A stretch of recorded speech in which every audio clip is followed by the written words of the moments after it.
सगळं काय चाललंय लीला? जे आमरण उपोषण.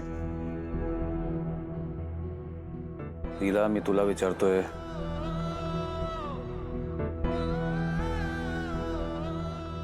अभिराम, लीलानं सकाळपासून काहीच खाल्लं नाहीये, पाणी सुद्धा प्यायली नाहीये ती. बोल तिच्यासोबत जरा. काय तिची मागणी आहे ती पूर्ण कर, नाहीतर काहीतरी होईल रे तिला. म्हणून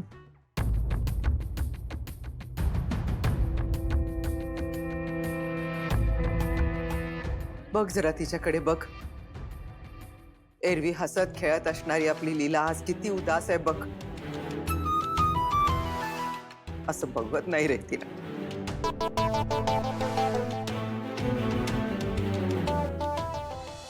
बाबा, आय एम सॉरी, पण लीला अशी उपोषणाला बसली आहे, बरं नाही वाटत.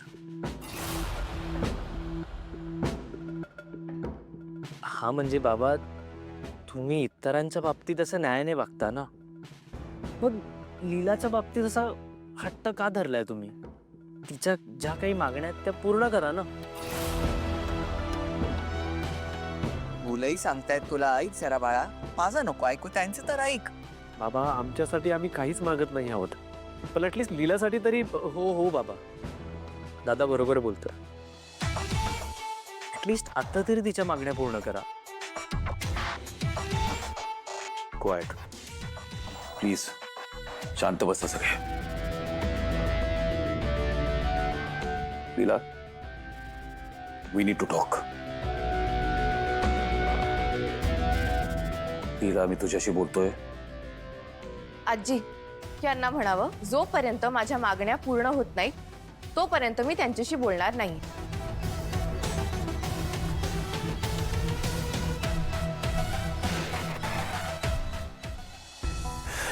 लीला, हे इमोशनल ब्लॅकमेलिंग आहे आणि मला हे फुलिशनेस अजिबात आवडत नाहीये.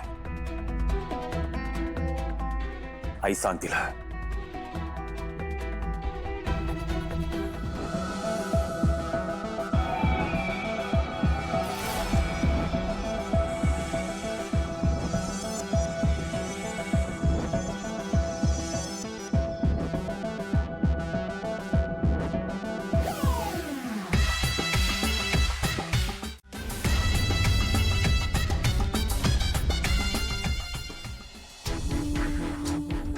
वहिनी, आज तर आपलं लकी डे. आज तर पार्टी झालीच पाहिजे. सरू, काय चाललंय तुझं? सगळं मला जे बोलायचं ते खोलीत गेल्यावर बोला. चला चला चला. आजी, आपल्या प्लॅनचा काहीच फायदा झाला नाही. मी एवढी उपाशी आहे कळल्यावर सुद्धा याचे ना काहीच फरक पडला नाही. होणार शुकशुक बोलायचं. माझी खात्री आहे बघ, आता जरी तो रागानं वर गेला असेल ना, तरी राग शांत झाला की तो येणार आणि तुझं उपोषण तू सोडावंस म्हणून प्रयत्न करणार, माझी खात्री. आजी, करावं लागेलच त्यांना, नाही तर मला खरंच उपाशी राहावं लागेल. तुम्हाला माहिती आहे ना, मला भूक अजिबात सहन होत नाही. एकतर कशाला उपाशी राहावं लागेल? मी असताना. शांत राहा. म्हणजे एक मिनिट पुढे हो, मी काहीतरी ठेवलं इकडे. काय आजी? खा खा खा. आजी, अशा काळजी घेणाऱ्या आजी असतील ना, तर मी तर खरंच आम्हाला उपोषण करायला रेडी. लवकर खा. थँक्यू. हमारी मांगे पूरी करो, हमको प्रपोज करो. लीला पण ना किती बावळट आहे. असं कोणी करतं का? काय तर म्हणे, खाईन तर प्रेमाशी नाहीतर उपाशी. असं कोणी करतं? लीला करते ना. तिच्या उपोषणाने जर एजे तिच्यावर चिडले ना, तर प्रपोजल तर दूर, एजेस तिच्यापासून दूर जातील. तुम्हाला वाटतं तितकी मूर्ख नाहीये ती. तिला चांगलंच माहितीये की एजे जरी तिच्यावर चिडले असले तरी ते तिला उपाशी मुळीच नाही ठेवणार. दुष्ट नाहीये एजे. ते तिचं उपोषण मोडण्याचा पूर्ण प्रयत्न करतील आणि तरी ती हट्टाला पेटली ना, एजे पुन्हा प्रपोज पण करू शकतात. मला नाही वाटत एजे असं काहीतरी करतील. तुम्हाला वस्तुस्थिती दिसत नाहीये का? तिच्या बहिणीच्या लग्नात किती राबले एजे.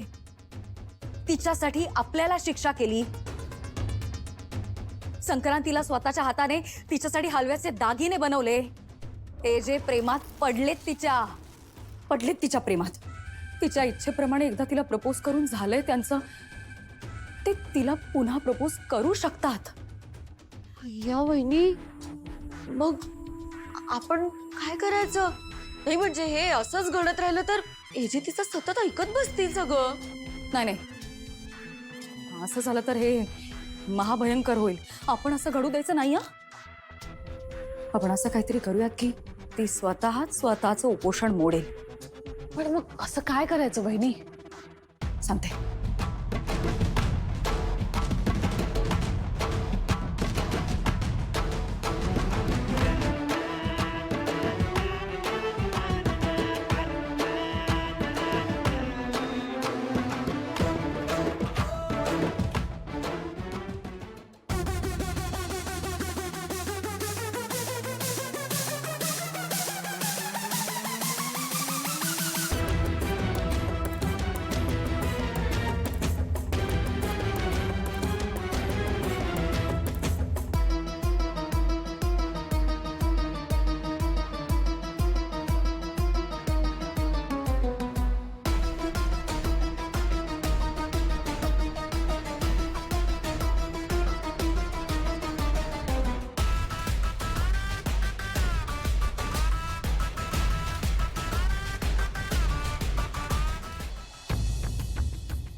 आज काय नक्की घरी सगळे माझ्याच आवडीचे पदार्थ केले.